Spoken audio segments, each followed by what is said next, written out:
The first book of Samuel, chapter 28.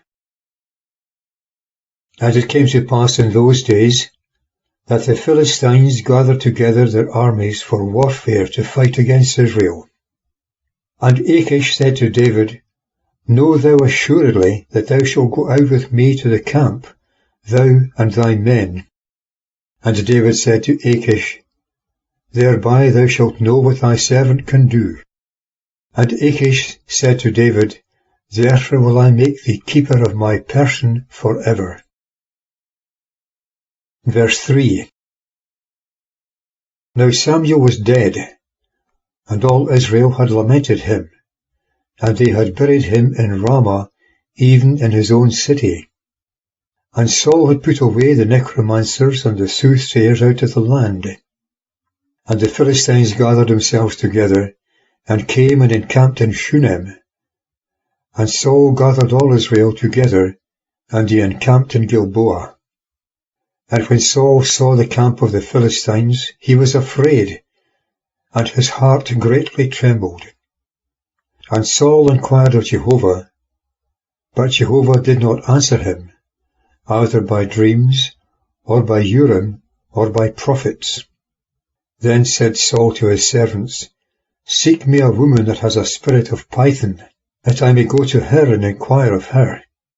And his servants said to him, Behold, there is a woman who has a spirit of Python at Endor. Verse 8.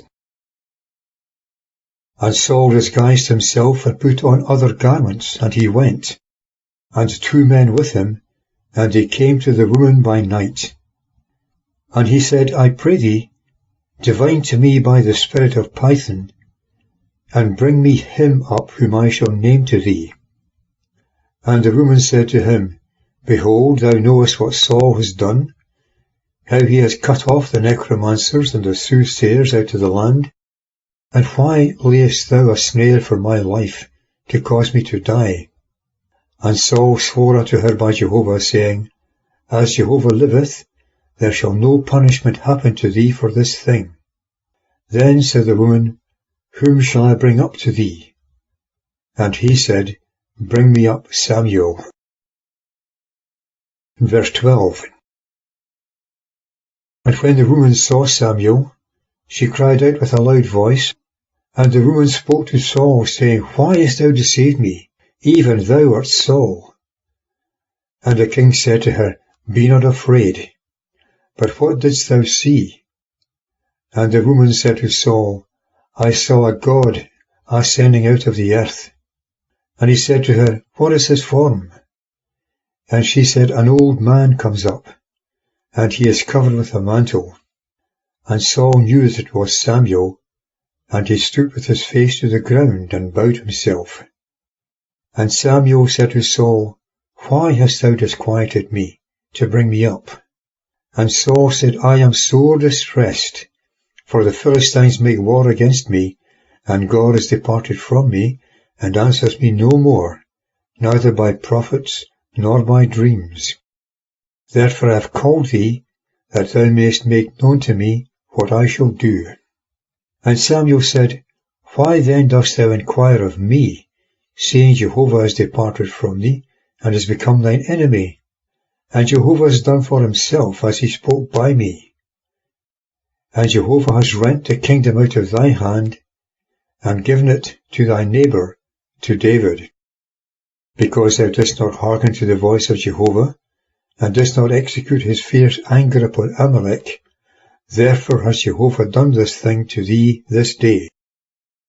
And Jehovah will also give Israel with thee into the hand of the Philistines. And tomorrow shalt thou and thy sons be with me. The army of Israel also will Jehovah give into the hand of the Philistines.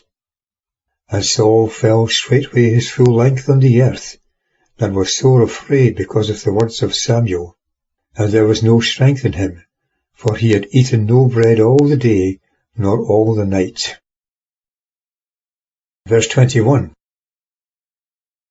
And the woman came to Saul, and saw that he was sore troubled, and said to him, Behold, thy bondmaid has hearkened to thy voice, and I have put my life in my hand, and have hearkened to thy words which thou spokest to me. And now, I pray thee, hearken thou also to the voice of thy bondmaid, and let me set a morsel of bread before thee, and eat, that thou mayest have strength when thou goest on thy way. But he refused and said, I will not eat. Then his servants and the woman also compelled him, and he hearkened to their voice. And he arose from the earth and sat on the bed. And the woman had a fat calf in the house, and she hasted and killed it, and took flour and kneaded it, and baked unleavened bread thereof. And she brought it near before Saul and before his servants, and they ate. And they rose up and went away that night.